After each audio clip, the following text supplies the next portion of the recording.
Welcome students. हमारा chapter है जो सेल बायोलॉजी एंड बायोटेक्नोलॉजी, उसका आज हम पार्ट 5 स्टार्ट करेंगे और समझेंगे कि क्या है पार्ट 5 में। Commercial application of biotechnology start किया था स्टूडेंट्स। उसमें हमने देखा था कि क्रॉप्स के लिए हम बायोटेक्नोलॉजी का किस तरह से इस्तेमाल कर सकते हैं। हम बायोटेक्नोलॉजी का यूज़ करके हाइब्रिड सीड्स बनाएंगे, जेनेटिकली मॉडिफाइड क्रॉप्स बनाएंगे, जैसे कि बीटी कॉटन देखा था, बीटी ब्रिंजल देखा था, golden rice, herbicide tolerant plant और बायो फर्टिलाइजर। फिर उसके बाद हमने देखा था कि एनिमल हस्बेंड्री में किस तरह से हम बायोटेक्नोलॉजी का यूज़ कर सकते हैं क्वालिटी बढ़ाने के लिए, किसका, प्रोडक्ट का क्वालिटी और क्वांटिटी बढ़ाने के लिए, डेयरी प्रोडक्ट्स का क्वालिटी और क्वांटिटी बढ़ाने के लिए हम किस तरह से बायोटेक्नोलॉजी का यूज़ कर सकते हैं। फिर हमने देखा था कि ह्यूमन हेल्थ में हम किस तरह से यूज़ कर सकते हैं बायोटेक। तो हमने देखा कि हम बहुत सारी मेडिसिन भी बना सकते हैं, बहुत सारे हार्मोन्स भी बना सकते हैं, जैसे कि इधर एग्जांपल लिखा था इंसुलिन, और बहुत सारे डिजीज़ का क्या कर सकते, डायग्नोसिस कर सकते थे, क्या कर सकते, डायग्नोसिस कर सकते हैं और बायोटेक्नोलॉजी का यूज़ करके उसका ट्रीटमेंट कर सकते थे स्टूडेंट्स। फिर हमने देखा था कि वैक्सीन्स और वैक्सीनेशंस के लिए किस तरह से हम बायोटेक्नोलॉजी का यूज़ करेंगे, किस तरह से हम वैक्सीन्स को लैब्स में बनाएंगे, क्या करेंगे स्टूडेंट्स, किस तरह से वैक्सीन्स को हम लैब्स बनाएंगे वो देखा था स्टूडेंट्स। उसके बाद हमने देखा था कि किस तरह से हम एडिबल वैक्सीन बनाएंगे। अब तक हमें पता था कि वैक्सीन इंजेक्शन से लिए जाते थे, बट अब हमें ये भी पता चल गया है कि एडिबल वैक्सीन भी बन सकते हैं। एडिबल वैक्सीन कैसे बन रहे थे स्टूडेंट्स, एडिबल वैक्सीन हम ट्रांसजेनिक पोटैटोस बना रहे थे, क्या कर रहे थे स्टूडेंट्स, हम ट्रांसजेनिक पोटैटोस बना रहे थे। बायोटेक्नोलॉजी का यूज़ करके हम क्या कर रहे थे, ट्रांसजेनिक पोटैटोस बना रहे जो, और ये पोटैटोस क्या होते थे, ये पोटैटोस इन्फेक्टेड पोटैटोस होते थे, जिनके खाने के बाद क्या होता था,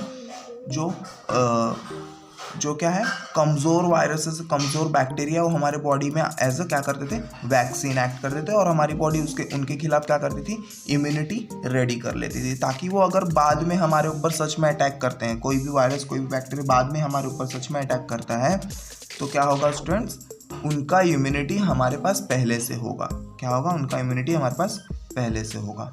सो ये सब हमने अब तक देखा था। अब हम देखते हैं कि ट्रीटमेंट के लिए किस तरह से हम बायोटेक्नोलॉजी का यूज़ कर सकते हैं, किस तरह से ट्रीटमेंट में बायोलॉजी का क्या रोल है, वो बायोटेक्नोलॉजी का क्या रोल है वो देखते हैं। Biotechnology is used for a production of hormone like insulin, somatotropin and blood clotting factor. तो अब कि बायोटेक्नोलॉजी ट्रीटमेंट के लिए कैसे यूज़ होगा, तो हम बायोटेक्नोलॉजी का यूज़ करके क्या बनाएंगे, इंसुलिन बनाएंगे, क्या करेंगे, इंसुलिन बनाएगा। और इंसुलिन का काम आप सबको पता ही है क्या है, शुगर लेवल को क्या करना, इंक्रीज या डिक्रीज करना। अगर आपके बॉडी में शुगर लेवल बढ़ता है तो इंसुलिन सीक्रेट होगा और शुगर लेवल को क्या करेगा, डिक्रीज करेगा।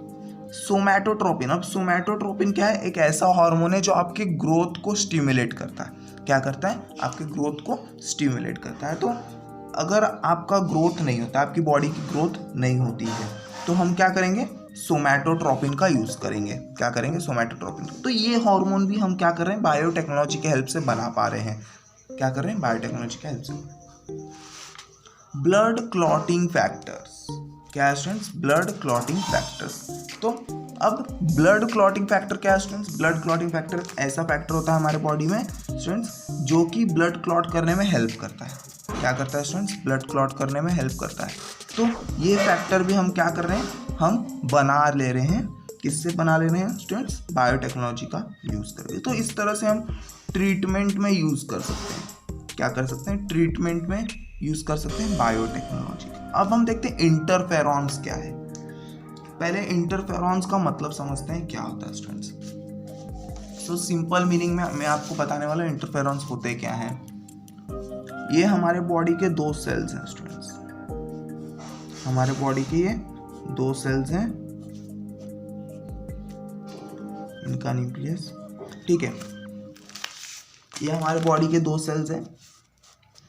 ये बैक्टीरिया या वायरस, कोई भी ये बाहर का फॉरेन पार्टिकल, पैथोजन है, वो अब इस सेल को क्या कर रहा है, अटैक कर रहा है, क्या करेगा, इस सेल के ऊपर अटैक करेगा। जैसे ही ये इस सेल के ऊपर अटैक करेगा, क्या करेगा, इस सेल के ऊपर ये अटैक करेगा, वैसे ही ये सेल क्या करेगा, एक प्रोटीन रिलीज करेगा। क्या प्रोटीन रिलीज करेगा, इंटरफेरॉन्स। ये प्रोटीन्स है, वो प्रोटीन्स क्या करेगा, रिलीज करेगा, जिसका नाम क्या है, इंटरफेरॉन्स। इन प्रोटीन्स को क्या बोलते हैं हम, अब ये प्रोटीन्स क्या करेंगे कि ये प्रोटीन्स अब दूसरे सेल्स के पास जाएंगे, क्या करेंगे, उनके नेबरिंग सेल के पास जाएंगे। अब ये इसका नेबर सेल है, तो ये इंटरफेरॉन्स आएंगे, यहाँ पे लॉक होंगे। अब हर सेल को पता है अगर इंटरफेरॉन्स यहाँ दूसरे सेल से आके यहाँ पे लॉक हो रहे, तो ये क्या कर रहे हैं, ये इस सेल को बता रहे हैं, ये वाले सेल को बता रहे हैं कि तुम्हें बचना है, क्योंकि हमारे बॉडी में क्या आया है, फॉरेन पार्टिकल है। ये क्या है, फॉरेन पार्टिकल है ना स्टूडेंट्स। तो इंटरफेरॉन्स का काम क्या है, इन शॉर्ट इंटरफेरॉन्स का काम ये है कि वो दूसरे सेल को क्या करेंगे, दूसरे सेल को बताएंगे कि हमारे बॉडी में क्या आया है, फॉरेन पार्टिकल आया है जो हमें हार्म कर रहा है, फॉरेन सब्सटेंस आया, पैथोजन आया है, हमें हार्म। तो ये इंटरफेरॉन्स होते हैं, क्या होते हैं, इंटरफेरॉन्स प्रोटीन्स होते हैं स्टूडेंट्स। सो ये तो इंटरफेरॉन्स था। देखते हैं कि इंटरफेरॉन्स किस तरह से। This is a group of small sized protein molecule used in a treatment of viral diseases.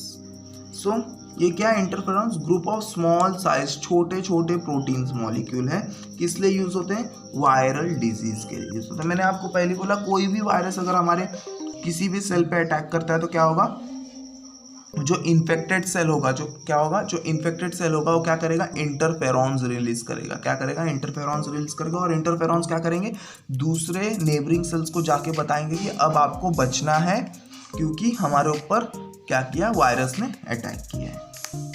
This are produced in blood. और इंटरफेरॉन्स कहाँ पे प्रोड्यूस होते हैं, ब्लड में प्रोड्यूस होते हैं। However, nowadays with the help of biotechnology, transgenic E. coli are used for the production of interferons.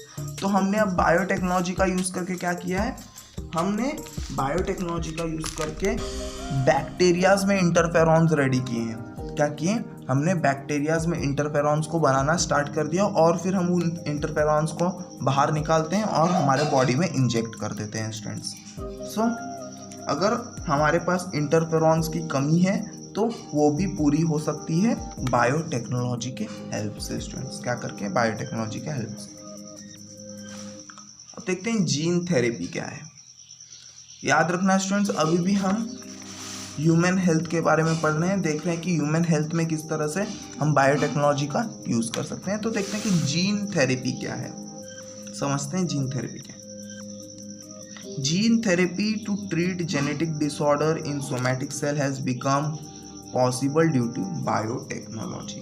ठीक है स्टूडेंट, जीन थेरेपी क्या होता है, जीन थेरेपी मतलब जीन से रिलेटेड आपको जो भी जेनेटिक, जीन से रिलेटेड आपको जो भी बीमारी, डीएनए से रिलेटेड आपको जो भी बीमारी है, उसे ठीक करने को हम क्या बोलते हैं, जीन थेरेपी। क्या करते हैं, क्या बोलते हैं उसे, जीन थेरेपी बोलते हैं। तो क्या है देखते हैं, gene therapy to treat genetic disorder in somatic cell has become possible due to biotechnology.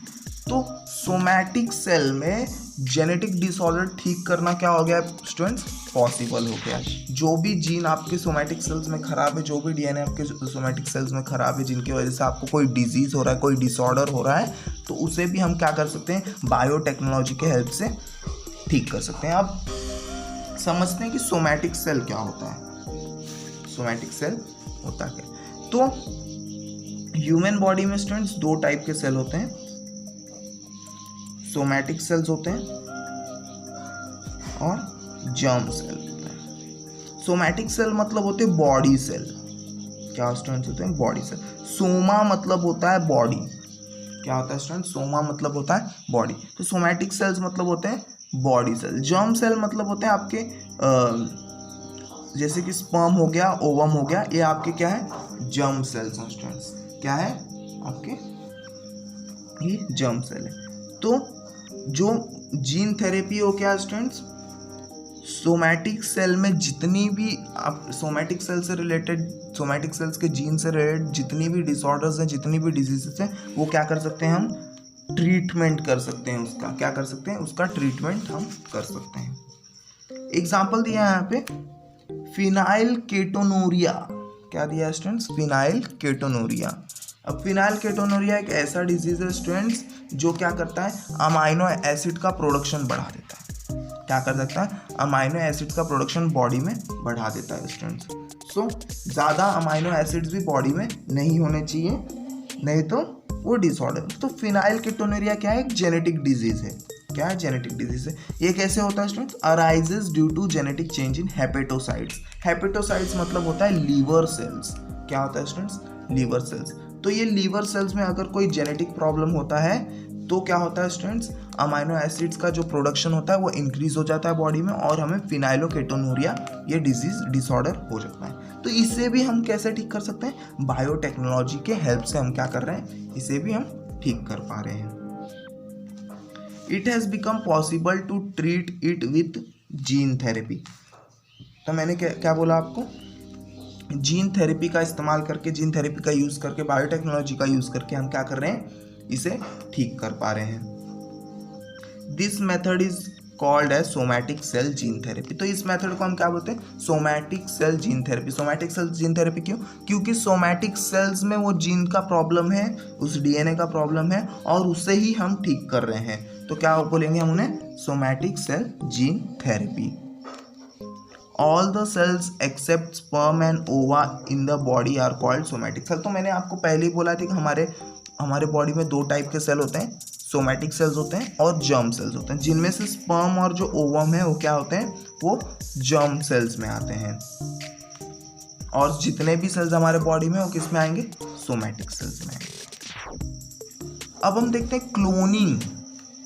Cloning हम किस तरह से यूज कर रहा है, क्लोनिंग में क्या रोल है बायोटेक्नोलॉजी का, वो हम देखते हैं। तो पहले क्लोनिंग का मतलब समझना है। क्लोनिंग का मतलब होता क्या है, production of replica of any cell और ऑर्गन और entire organism is called as cloning. क्या है स्टूडेंट्स, एक बार फिर से पढ़ना है, production of replica of any cell और ऑर्गन और entire organism is called cloning. Simple है स्टूडेंट्स, क्लोनिंग मतलब होता है जेरोक्स कॉपी। क्या स्टूडेंट्स, जेरोक्स कॉपी, पूरी तरह से क्या, जेरोक्स कॉपी। रेप्लिका, तो किसका रेप्लिका, या तो किसी एक सेल का, या तो कोई आपका ऑर्गन है, या वो पूरा ऑर्गेनिज्म, पूरा बॉडी क्या होना चाहिए, सेम होना चाहिए दूसरे को। क्या होना चाहिए, सेम। तो उसे हम क्या बोलेंगे, रेप्लिका।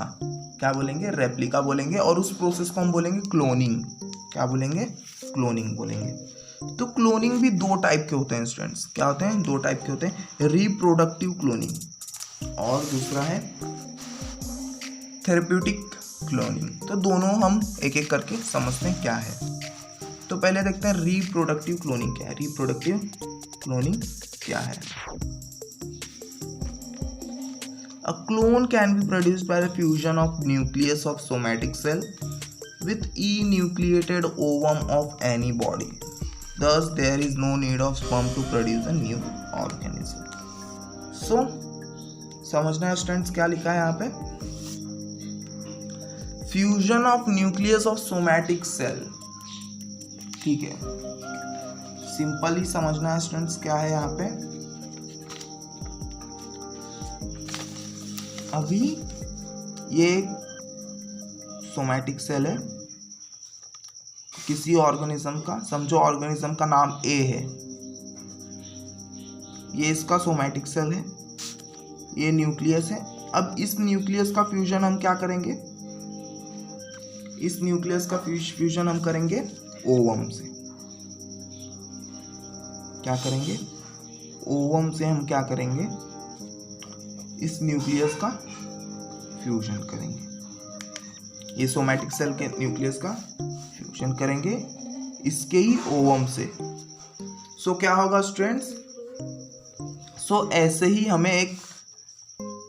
हमें एक सेम ऑर्गेनिज्म मिलेगा।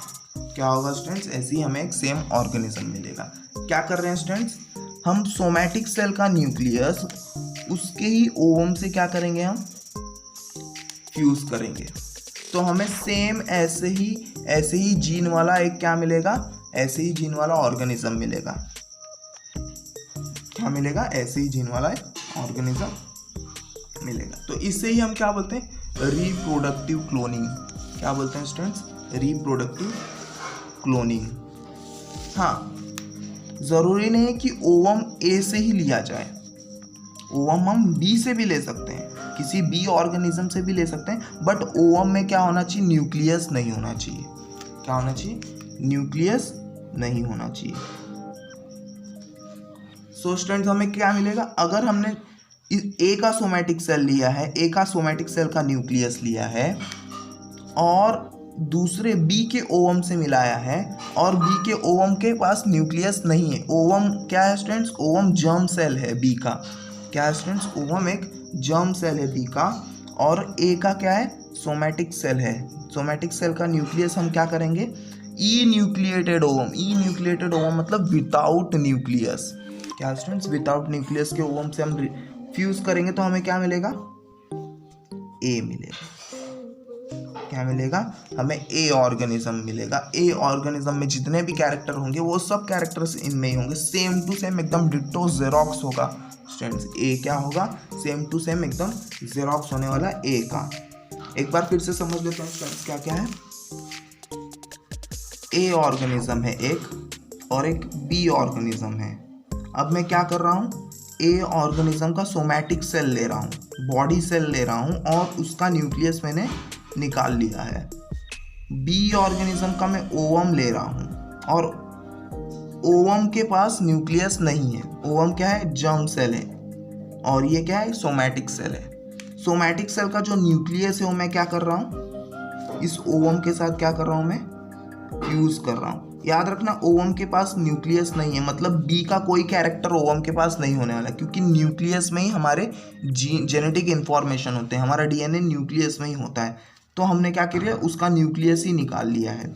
अब हम क्या करेंगे, इस न्यूक्लियस के साथ क्या करेंगे, इसका फ्यूजन करेंगे। तो हमें क्या मिलेगा, हमें ए ऑर्गेनिज्म मिलेगा। क्या मिलेगा, इधर पे हमें ए ऑर्गेनिज्म मिलेगा, क्योंकि इसका ही न्यूक्लियस क्या हुआ है, हमने रिएक्ट किया। अगर हम बी का न्यूक्लियस इसके ओवम के साथ रिएक्ट करते थे, ए के ओवम के साथ रिएक्ट करते तो हमें बी मिलता था, बी ऑर्गेनिज्म मिलता था। सो आई होप आपको ये रिप्रोडक्टिव क्लोनिंग समझा होगा। Thus there is no need of sperm to produce new organism. तो हमें स्पर्म की कोई ज़रूरत नहीं होती उस टाइम पे नया ऑर्गेनिज्म प्रोड्यूस करने के लिए स्टूडेंट्स। अब हम देखते हैं थेरेप्यूटिक क्लोनिंग क्या होता है। देखते हैं थेरेप्यूटिक, समझेंगे थेरेप्यूटिक क्लोनिंग क्या होता है, इजी वे में एकदम समझने वाले हैं students. Stem cell can be derived from cell formed in laboratory by the union of somatic cell nucleus with the enucleated egg cell.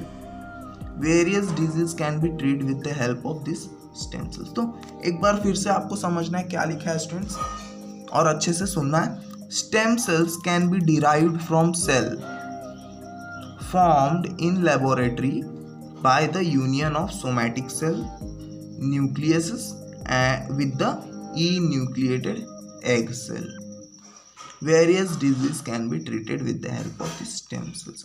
अब थेरेप्यूटिक क्लोनिंग में क्या हो रहा है स्टूडेंट्स, थेरेप्यूटिक क्लोनिंग में हम क्या कर रहे हैं, थेरेप्यूटिक क्लोनिंग में हम स्टेम सेल्स का यूज कर रहे हैं। क्या कर रहे हैं, स्टेम सेल्स का हम यूज कर रहे हैं। तो यहाँ पे सिंपली लिखा है stem cells can be derived from the cell formed in a laboratory by union of somatic cell nucleus. So stem cells को हम क्या करेंगे, लेबोरेटरी में बनाएंगे। कैसे बनाएंगे, सोमैटिक सेल के न्यूक्लियस को यूज करेंगे और ई न्यूक्लिएटेड एग सेल, बिना न्यूक्लियस वाला ओवम यूज करके हम क्या करेंगे, स्टेम सेल्स को बनाएंगे। और जो स्टेम सेल्स होता है बहुत सारी बीमारियों को ठीक करने में काम आता है, क्योंकि एक स्टेम सेल से हम क्या करते हैं, एक स्टेम सेल से हम कोई भी सेल बना सकते हैं, कोई भी टिश्यू बना सकते हैं, कोई भी ऑर्गन बना सकते हैं एक स्टेम सेल का यूज करके। तो समझना है स्टेम सेल क्या होते हैं। तो समझते हैं स्टेम सेल क्या होते हैं। सो स्टेम सेल मैं आपको सिंपली बता देता हूँ स्टेम सेल होते क्या है। स्टेम सेल मतलब आपके स्टार्टिंग वाले सेल जिससे कि सब सेल बने हैं।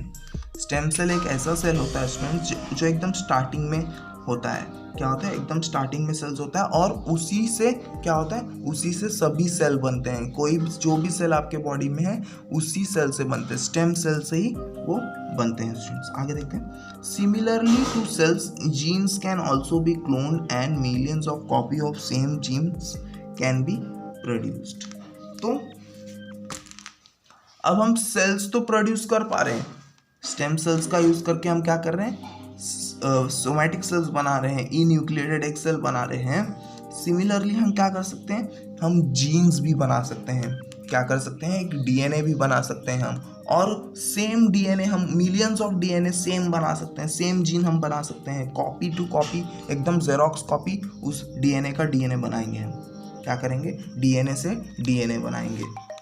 Those can be used for gene therapy and other purposes. तो ये हम क्या करेंगे, हम जीन रिलेटेड डिसऑर्डर्स को ठीक करने में काम आएंगे जो हमने जीन्स बना के रखे हैं, और दूसरे अदर पर्पस के लिए, दूसरे ट्रीटमेंट्स के लिए हम क्या करेंगे, उन डीएनएस का यूज़ करेंगे, उन जीन्स का हम क्या करेंगे, यूज़ करेंगे। दूसरा, controlling the inheritance of heredity diseases, continuation of generation, enhancing the species tendency may become possible due to cloning technique। तो क्लोनिंग टेक्निक की वजह से अब क्या हो रहा है स्टूडेंट्स, जो भी डिजीज जनरेशन टू जनरेशन आगे बढ़ रही थी वो क्या कर सकते हैं, हम उन्हें रोक सकते हैं, क्या कर सकते हैं, उन्हें हम रोक सकते हैं। Continuation of generation, so continuation of generation मतलब क्या हो, जो भी कंटिन्यूएशन हो रहा है जनरेशंस का जो भी कंटिन्यूएशन हो रहा है उसे भी हम क्या कर सकते हैं, उसे भी हम रोक सकते हैं। एनहांसिंग द स्पीशीज टेंडेंसी में बिकम, तो अब हम जो क्लोनिंग करेंगे स्टूडेंट्स, जो ऑर्गेनिज्म हम बनाएंगे स्टूडेंट्स, उसमें भी हम क्या कर सकते हैं, मॉडिफिकेशन कर सकते हैं, उसे एनहांस कर सकते हैं। क्या कर सकते हैं, उस ऑर्गेनिज्म में हम कुछ एनहांसमेंट, कुछ मॉडिफिकेशंस ला सकते हैं क्लोनिंग के समय में। क्लोनिंग जब हम करेंगे, जब हम प्रोसेस करेंगे तो क्या करेंगे, उस टाइम पे हम उस ऑर्गेनिज्म में कुछ नए कैरेक्टर्स भी डाल सकते हैं, क्या कर सकते हैं, क्लोनिंग टेक्निक्स का यूज़ करके। However, there is a worldwide opposition to human cloning on various issues। तो ह्यूमन क्लोनिंग में भी क्या है, ह्यूमन क्लोनिंग के लिए अपोजिशंस हो रहे हैं, मतलब बहुत सारी कंट्रीज नहीं चाहती कि ह्यूमंस का क्लोन बने स्टूडेंट्स, इसलिए ह्यूमन क्लोनिंग अब तक नहीं हुआ है, पर इस पे भी वर्क चल रहा है स्टूडेंट्स, क्योंकि ह्यूमन क्लोनिंग में बहुत सारे इश्यूज आ रहे हैं,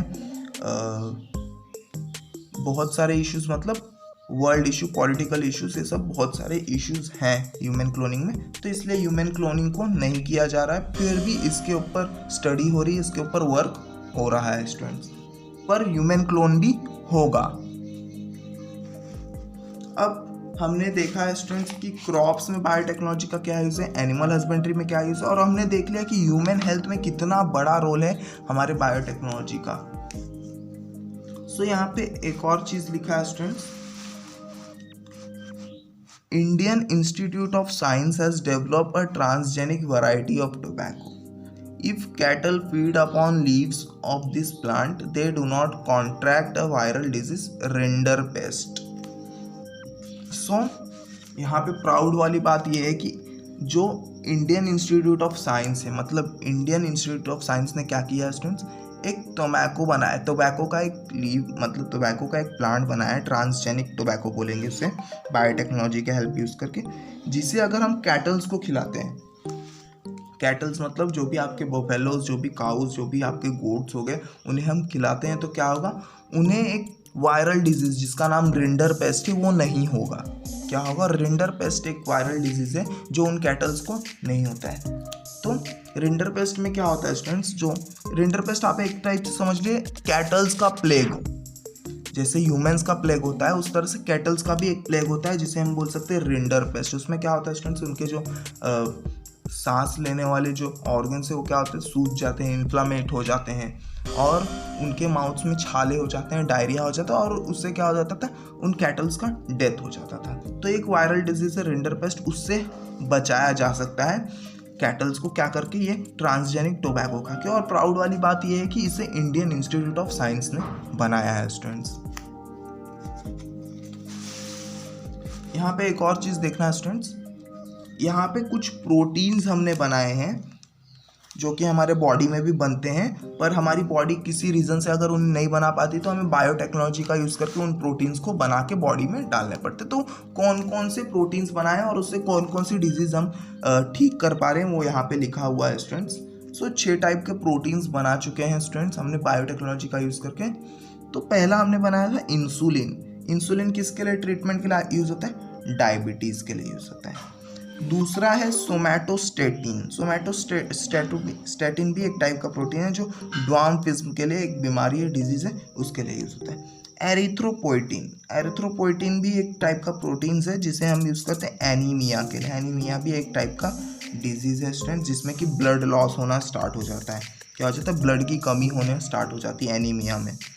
फैक्टर 8 एक टाइप का प्रोटीन जो हेमोफीलिया ट्रीट करने के लिए काम होता है। हेमोफीलिया एक ऐसा डिजीज़ होता है स्टूडेंट जिसमें ब्लड क्लॉट ही नहीं होता है। क्या होता है? ब्लड क्लॉट नहीं होता है। अगर आपको कहीं पे चोट लग जाती है तो वहाँ पे ब्लड क्लॉट नहीं होगा और आपका ब्लड लॉस होना स्टार्ट हो जाएगा। क्या होगा? ब्लड लॉस होना स्टार्ट होगा, ब्लड वहाँ पे क्लॉट ही नहीं होगा, ब्लड रुकेगा ही नहीं वहाँ से। तो क्या होगा? उस डिजीज़ को हम बोलते हैं हेमोफीलिया। इंटरल्यूकिन भी एक टाइप का प्रोटीन है जो कैंसर ट्रीटमेंट के लिए यूज़ होता है। क्या करने के लिए यूज़ होता है? कैंसर ट्रीटमेंट के लिए। इंटरफेरॉन्स छोटे प्रोटीन्स हैं जो वायरल इन्फेक्शंस के लिए यूज़ होते हैं स्टूडेंट्स। क्या करने के लिए? वायरल इन्फेक्शन ट्रीट करने के लिए यूज़ होते हैं। सो अब हम चौथा देखते हैं। चौथा जो फील्ड है वो है इंडस्ट्रियल प्रोडक्ट्स। इंडस्ट्रियल प्रोडक्ट्स में किस तरह से बायोटेक्नोलॉजी का हम यूज़ कर सकते हैं वो देखते हैं। उसे हम बोलते हैं वाइट बायोटेक्नोलॉजी। वाइट बायोटेक्नोलॉजी क्यों बोलते हैं मैं समझाता हूँ आपको। पहले हम देखते हैं क्या है। Various industrial chemicals can be produced through less expensive processes. तो बहुत सारे केमिकल्स को हम क्या कर सकते हैं, जो इंडस्ट्रीज में बहुत सारे केमिकल्स यूज़ होते हैं उन्हें हम प्रोड्यूस कर सकते हैं कम पैसे में, कम पावर में, कम पैसे में। हम क्या करेंगे? उन्हें कम प्रोसेस कर सकते हैं। एग्जाम्पल यहाँ पे दिया है कि alcohol production from sugar molasses with the help of transgenic east. तो यहाँ पे हम क्या कर रहे हैं? अल्कोहल को प्रोड्यूस कर रहे हैं। कैसे प्रोड्यूस कर रहे हैं? शुगर मोलासेस से। कैसे प्रोड्यूस कर रहे हैं? Sugar molasses. अब शुगर मोलासेस होते क्या है मैं आपको बताता हूँ। शुगर मोलासेस क्या होते हैं? सो शुगर मोलासेस क्या होते हैं स्टूडेंट्स? शुगर केन का जो जूस होता है स्टूडेंट्स, शुगर मोलासेस मैं आपको बता रहा हूँ, शुगर केन का जो जूस होता है उसे अगर हम हीट करते जाते हैं, क्या करते जाते हैं? हीट करते जाते हैं तो हमें शुगर मिलता है स्टूडेंट्स। और जो बचा हुआ रहता है उसमें ब्राउनिश कलर का क्या होता है? ब्राउनिश कलर का एक सब्सटेंस बच जाता है, उसे हम क्या बोलते हैं? मोलासेस बोलते हैं। क्या बोलते हैं? उसे हम मोलासेस बोलते हैं।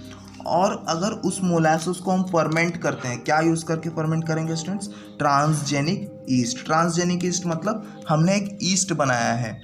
क्या किया? हमने ईस्ट बनाया है बायोटेक्नोलॉजी के हेल्प से, इसलिए हम उसे क्या बोलते हैं? Transgenic east.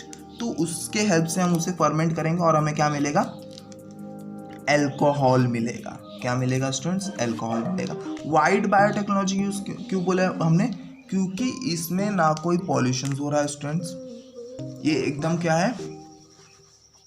एकदम वाइट है स्टूडेंट। मतलब वाइट मतलब इसमें हमें कोई हार्म नहीं हो रहा है। क्या हो रहा है? हमें इसमें कोई हार्म नहीं हो रहा है, इन्वायरमेंट को हार्म हो रहा है, ना किसी को हार्म हो रहा है स्टूडेंट्स। सो ये इस तरह से हम बायोटेक्नोलॉजी का यूज़ कर सकते हैं इंडस्ट्रियल फील्ड में, इंडस्ट्रियल प्रोडक्ट्स को बनाने के लिए स्टूडेंट्स। यहाँ पे एक दिया है देखो students, ship, Dolly ship. Cloning का एक पार्ट है यहाँ पे रह गया स्टूडेंट्स। डॉली शिप दिया है। A sheep Dolly was born in Scotland by cloning technique on 5 July 1996। Nucleus from the udder cell of sheep of Finn Dorset variety had been introduced into enucleated ovum of Scottish sheep.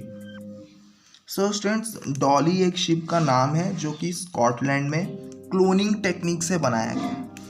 क्या करके बनाया गया? Cloning technique से बनाया गया है। और ये आपको याद रखना है डेट, 5 जुलाई 1996 को बनाया गया था। कैसे बनाया था स्टूडेंट्स?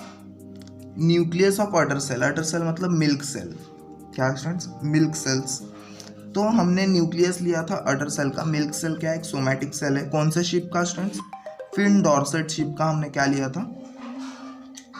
अडर सेल लिया था, और उसे हम क्या किए थे? उसे एक स्कॉटिश शिप के ओवम के साथ हमने क्या किया था? फ्यूज किया था स्टूडेंट्स।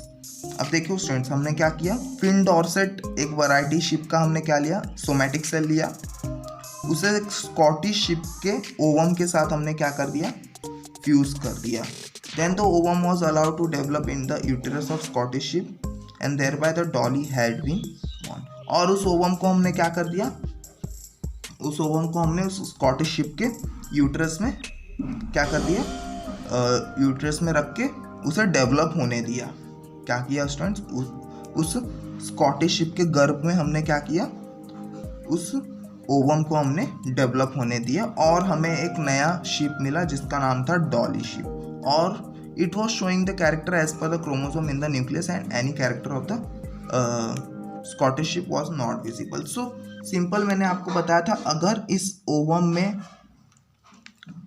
में न्यूक्लियस नहीं है तो वो सोमैटिक न्यूक्लियस में, जो सोमैटिक सेल में न्यूक्लियस होगा, उसी का वो क्या करेगा? कैरेक्टर शो करेगा। तो यहाँ पे वही लिखा है स्टूडेंट्स, वो किसका कैरेक्टर शो कर रहा था? वो Finn Dorset variety of sheep का कैरेक्टर शो कर रहा था, और कोई भी कैरेक्टर वो स्कॉटिश शिप का नहीं शो कर रहा था। भले वो स्कॉटिश शिप के गर्भ से मिला हो, हमें क्या मिला हो? भले वो स्कॉटिश शिप के एम्ब्रॉय से मिला हो, फिर भी वो स्कॉटिश शिप का कोई कैरेक्टर नहीं शो कर रहा था। वो किसका कैरेक्टर शो कर रहा था? वो फिन डॉर्सेट का कैरेक्टर शो कर रहा था, और एकदम सेम था। वो क्या था? एकदम सेम था। तो ये जो है, ये डॉली शिप है स्टूडेंट्स। क्या है ये? डॉली शिप, जिसका नाम डॉली रखा गया है। ये पहला ऐसा एक्सपेरिमेंट था जो सक्सेसफुल हुआ है स्टूडेंट बायोटेक्नोलॉजी में, क्लोनिंग का, एनिमल क्लोनिंग का ऐसा पहला सक्सेसफुल एक्सपेरिमेंट था ये स्टूडेंट्स। सो अब हम देखते हैं इन्वायरमेंट एंड बायोटेक्नोलॉजी। क्या students? Environment and biotechnology. It has become possible to solve environment related various problems with the help of biotechnology. Microbial techniques are already in use for treatment of sewage and solid waste. So students, biotechnology जब से उसकी study start हुई है, तब से environment में जो भी प्रॉब्लम्स है, पॉल्यूशंस के प्रॉब्लम्स है, गंदगी की प्रॉब्लम्स, जो भी प्रॉब्लम्स है, वो क्या हो रहे हैं? उससे हम क्या कर रहे हैं? सॉल्व कर पा रहे हैं। क्या कर पा रहे हैं? उसे हम सॉल्व कर पा रहे हैं। किसके हेल्प से? बायोटेक्नोलॉजी के हेल्प से। सो माइक्रोब्स को हमने स्टार्ट कर दिया था यूज़ करना स्टूडेंट्स। क्या किया था? माइक्रोब्स को हमने यूज़ करना स्टार्ट किया था। किस लिए? सीवेज को ट्रीटमेंट, हमारे जो गटर हैं, हमारे जो नाले हैं, उन्हें साफ करने के लिए हमने यूज़ किया था। जो भी सॉलिड वेस्ट है उसे क्या करने के लिए? उसे डिस्पोज करने के लिए हमने माइक्रोब्स का यूज़ करना स्टार्ट कर दिया था students. Sewage is rich in organic matter. If such sewage is released in natural water bodies like river, the organic matter in it get oxidized with the help of dissolved oxygen. Due to this, level of dissolved oxygen in water decreases, adversely affecting the aquatic life. So students, क्या बताया गया? Sewage, जो भी आपके नाले हैं, जो भी आपके गटर हैं, वो क्या होते हैं? ऑर्गेनिक मैटर में रिच होते हैं। ऑर्गेनिक मैटर मतलब जिसमें कि कार्बन और हाइड्रोजन का अमाउंट ज़्यादा हो। क्यों रिच होंगे स्टूडेंट्स? क्योंकि जो भी आपके वेस्ट मटेरियल, आपका जो भी किचन वेस्ट होता है, वो क्या होता है? वो डायरेक्टली कहाँ जाता है? वो सीवेज में जाता है। तो इससे क्या होगा? इससे उसमें जो ऑर्गेनिक मैटर्स हैं, क्या होता है? ऑर्गेनिक मैटर का अमाउंट उसमें बढ़ जाता है। और यही अगर हमने सीवेज को नेचुरल बॉडीज में डाला, जैसे कि रिवर हो गया, उसमें अगर हमने छोड़ दिया डायरेक्टली, तो क्या होगा? वो ऑर्गेनिक मैटर क्या करेंगे? ऑक्सीजन के साथ रिएक्ट करेंगे। जो भी ऑक्सीजन उस वाटर में प्रेजेंट होगा उसके साथ रिएक्ट करेंगे, और पानी में ऑक्सीजन का कमी हो जाएगा। क्योंकि वो ऑर्गेनिक मैटर क्या करेंगे? ऑक्सीजन के साथ रिएक्ट करेंगे और सड़ना स्टार्ट कर देंगे, और पानी में ऑक्सीजन की कमी हो जाएगी। और पानी में ऑक्सीजन की कमी हो गई तो एक्वेटिक लाइफ, जो भी पानी में रहने वाले लिविंग ऑर्गेनिजम्स, उन्हें क्या होगा? हार्म हो जाएगा स्टूडेंट्स। क्या होगा? उन्हें वो बहुत बुरी तरह से इफेक्ट करने वाला है, क्योंकि पानी का ऑक्सीजन कम हो रहा है तो एक्वेटिक लाइफ को ऑक्सीजन नहीं मिलेगा और उनका डेथ होना स्टार्ट हो जाएगा students. As a remedy on this, sewage should be released into rivers only after oxidation with the help of microbial techniques. So, इसलिए एक नया तरीका निकाला गया है स्टूडेंट्स। क्या किया गया है, जो सीवेज है, सीवेज वाटर को हम क्या कर रहे हैं, सीवेज वाटर को हम माइक्रोब्स के साथ ट्रीट कर रहे हैं। ऐसे माइक्रोब्स हमने बनाए हैं बायोटेक्नोलॉजी का यूज़ करके, जो क्या करेंगे, जो इन ऑर्गेनिक मैटर है, जो भी ऑर्गेनिक मैटर प्रेजेंट है उनमें वो क्या करेंगे, इन ऑर्गेनिक मैटर को ऑक्सीडाइज करेंगे। क्या करेंगे, इन ऑर्गेनिक मैटर को ऑक्सीडाइज करेंगे, और ये ऑक्सीडाइज हो गए तो क्या करेंगे, पानी में जो ऑक्सीजन प्रेजेंट है वो यूज़ नहीं करेंगे। सो पानी में का ऑक्सीजन पानी में ही रहेगा और साथ ही साथ ये क्या होंगे, ऑक्सीडाइज भी हो जाएंगे। जो ऑर्गेनिक मैटर प्रेजेंट है हमारे रिवर में, हमारे गटर्स में जो भी प्रेजेंट है वो क्या होंगे, वो ऑक्सीडाइज हो जाएंगे। किसके हेल्प से, माइक्रोब्स के हेल्प से students. So microbes are useful on large scale while production of compost by treatment on solid organic waste material. So अब हम माइक्रोब्स का यूज करके क्या कर रहे हैं, कंपोस्ट बना रहे हैं। कंपोस्ट क्या होता है स्टूडेंट्स, एज अ फर्टिलाइजर काम करता है खेतों में अगर हम इन्हें डाल देते हैं तो एज अ फर्टिलाइजर काम करता है। तो जो भी हमारे सॉलिड वेस्ट मटेरियल है, जो भी हमारे सॉलिड वेस्ट मछली हम माइक्रोब्स का यूज़ करके उन्हें क्या कर रहे हैं, डिग्रेड कर रहे हैं और कंपोस्ट बना रहे हैं। क्या कर रहे हैं, डिग्रेड करके कंपोस्ट बना रहे हैं। Bio remediation. अब बायो रिमेडिएशन क्या होता है, मतलब बहुत सारे टेक्निक्स बायोलॉजी का यूज़ करके, बायोटेक्नोलॉजी का यूज़ करके बहुत सारे जो टेक्निक्स हैं वो हम बना रहे हैं, जिसे हम बोलते हैं बायो रेमेडिएशन। तो ये भी एक रेमेडी था स्टूडेंट्स। हम ऑक्सीजन कम हो रहा था पानी में, तो हमने क्या किया, माइक्रोब्स का यूज़ करके उन ऑर्गेनिक मैटर को ऑक्सीडाइज करवा दिया। तो एक टाइप का क्या है, एक टाइप का ये रेमेडी है। क्या बोलते हैं इसे, हम रेमेडी, हम बचाव कर रहे हैं ना स्टूडेंट्स।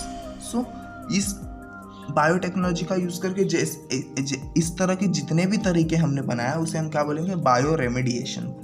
बायो पेस्टिसाइड्स, हम बायो पेस्टिसाइड्स का यूज़ करेंगे ताकि हमारे जो खेतों में पेस्ट हैं वही मरे, ना कि किसी प्लांट को हार्म हो स्टूडेंट्स। क्योंकि पेस्टिसाइड्स का, अगर हम केमिकल पेस्टिसाइड्स का हम अगर यूज़ करते हैं तो वो सॉइल को भी हार्म करेगा, एज अ प्लांट्स को भी हार्म करेगा। और अगर हम बायो पेस्टिसाइड्स का यूज़ करेंगे तो बायो पेस्टिसाइड सिर्फ पेस्ट्स को हटाएगा, वहाँ से क्या करेगा, खेतों से वो पेस्ट को हटाएगा। बायो फर्टिलाइजर्स का इस्तेमाल करते, इसके बारे में आपको अच्छी तरह से पता होगा। बायो फर्टिलाइजर्स, बायो सेंसर्स क्या है, अब बायो सेंसर समझना है क्या होता है। सो बायो सेंसर मतलब होता है स्टूडेंट्स, जो भी बायोलॉजिकल मॉलिक्यूल्स है, जैसे कार्बोहाइड्रेट्स, प्रोटीन, फैट्स, जो भी बायोलॉजिकल आपके चीज़ें हैं उसे सेंस करेगा। क्या करेगा, उसे सेंस करेगा। अभी ये एक टाइप का मशीन टाइप होता है, एक डिवाइस टाइप होता है। समझो ऐसा एक छोटा सा मॉनिटर टाइप रहेगा स्टूडेंट्स, और यहाँ पे ऐसा, अब क्या होगा स्टूडेंट्स, अब मुझे क्या करना है, मेरे ब्लड में मुझे क्या करना है, मुझे अमाउंट ऑफ कार्बोहाइड्रेट जानना है, प्रोटीन जानना है और फैट जानना है मेरे ब्लड में। तो मैं क्या करूँगा, 3 ड्रॉप्स ऑफ ब्लड, एक ड्रॉप इसमें डालूंगा, एक ड्रॉप इसमें डालूंगा, एक ड्रॉप इसमें डालूंगा। अभी इस मॉनिटर में बताएगा मुझे कि कार्बोहाइड्रेट इतना % है, प्रोटीन्स इतना % है और फैट इतना % है। तो ये क्या है, ये बायो सेंसर है स्टूडेंट्स। क्या है ये, बायो सेंसर है। यहाँ पे मैं क्या कर रहा हूँ, डायरेक्टली ब्लड का इस्तेमाल कर रहा हूँ। 3 ड्रॉप्स ऑफ ब्लड को मैंने इसमें डाल दिया स्टूडेंट्स। ये छोटा सा होता है स्टूडेंट्स, वॉच टाइप होता है, ये हैंड में जैसा वॉच होता है ना, वैसे ये भी होता है स्टूडेंट्स। सो इसे हम बोलते हैं bio sensors.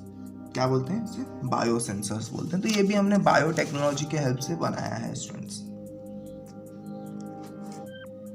Are some new concepts in biotechnological method. तो ये कुछ नए चीज़ें बनी हुई हैं बायोटेक्नोलॉजी के हेल्प से स्टूडेंट्स। आगे देखते हैं क्या है। बायो रेमेडिएशंस को अच्छे से बताया students. Bio remediation means either absorption or destruction of toxic chemicals and harmful pollutants with the help of plants and microorganisms। तो यहाँ पे क्या दिया है, बायो रेमेडिएशन मतलब क्या, बायोलॉजी का यूज़ करके, जैसे कि यहाँ पे लिखा है प्लांट्स और माइक्रो ऑर्गेनिजम्स का यूज़ करके हम क्या करेंगे, हम केमिकल्स, जो भी टॉक्सिक केमिकल्स है, जो भी पॉइजनस केमिकल्स, जो भी हार्मफुल पॉल्यूटेंट्स हमारे वाटर बॉडी में, हमारे एयर्स में, उसे हम क्या करेंगे, उसे डिस्ट्रॉय करेंगे। तो इसी का मतलब क्या है स्टूडेंट्स, बायो रेमेडिएशन क्यों, क्योंकि हम प्लांट्स और माइक्रो ऑर्गेनिज्म का यूज़ कर रहे हैं, इसलिए क्या है, bioremediation. If plants are used for this purpose it is called as phytoremediation. अगर हम प्लांट्स का इस्तेमाल करते हैं इन केमिकल्स को, इन हार्मफुल पॉल्यूटेंट्स को ख़त्म करने के लिए, तो उसे हम क्या बोलते हैं, फाइटो रेमेडिएशन। क्या बोलेंगे उसे, phytoremediation. Some example of bioremediation are as follow. कुछ एग्जांपल्स दिए हैं यहाँ पे बायो रेमेडिएशन के students. The Pseudomonas bacteria are useful for cleaning the hydrocarbon and oil pollutants from soil and water.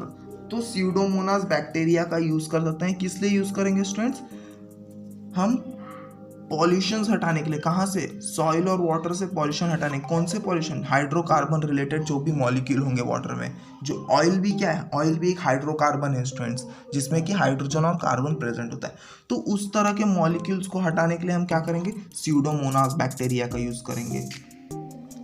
The fern pteris vittata can observe the arsenic from the soil. तो fern plant आप सबने देखा ही होगा students, कहीं भी उग जाते हैं, वो दीवार वगैरह पे भी उग जाते हैं फर्न के प्लांट्स जो रहते हैं। तो फर्न का एक टाइप है टेरिस विटेटा, वो क्या करता है स्टूडेंट्स, आर्सेनिक एक हैवी मेटल होता है स्टूडेंट्स सॉइल में, जो हार्म करता है, सॉइल के फर्टिलिटी को हार्म करता है।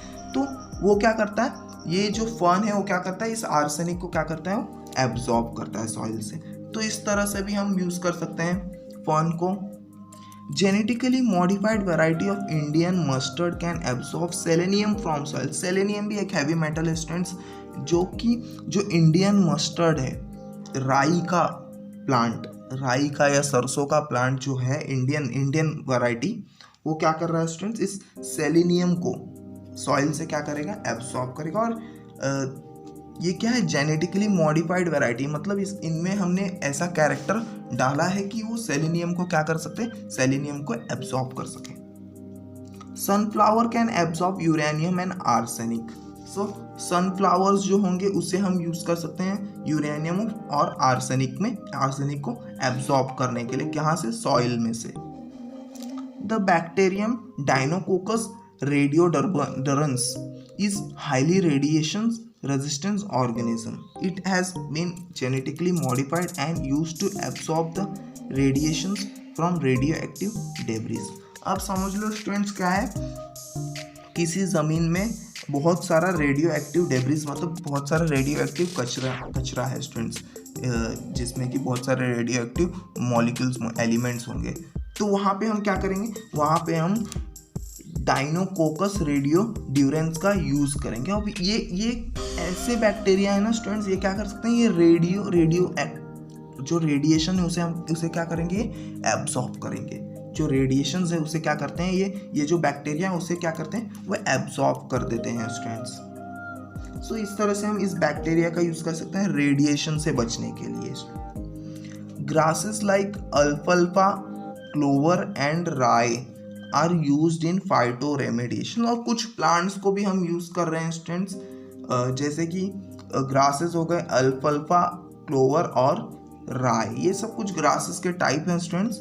इसे भी हम यूज़ कर सकते हैं किसी चीज़ में, मतलब जैसे कि एब्जॉर्ब करने में, सेलेनियम वगैरह एब्जॉर्ब करने में, सॉइल वगैरह यूरेनियम आर्सेनिक एब्जॉर्ब करने में। तो ये भी हम यूज़ कर सकते हैं, जिसे हम बोलते हैं फाइटो रेमेडिएशन। हम प्लांट का अगर यूज़ करें तो उसे हम बोलेंगे फाइटो रेमेडिएशन। तो इस तरह से हम यूज़ कर सकते हैं बायोटेक्नोलॉजी का इन्वायरमेंट के लिए, इन्वायरमेंट को बचाने के लिए। सो इस वीडियो में इतना ही है स्टूडेंट्स। नेक्स्ट वीडियो में देखेंगे फूड में किस तरह से हम यूज़ करेंगे और डीएनए फिंगरप्रिंटिंग में किस तरह से यूज़ करने वाले हैं हम बायोटेक्नोलॉजी का। सो आई होप आपको वीडियो समझा होगा स्टूडेंट्स। थैंक यू स्टूडेंट्स, मिलते हैं नेक्स्ट वीडियो में।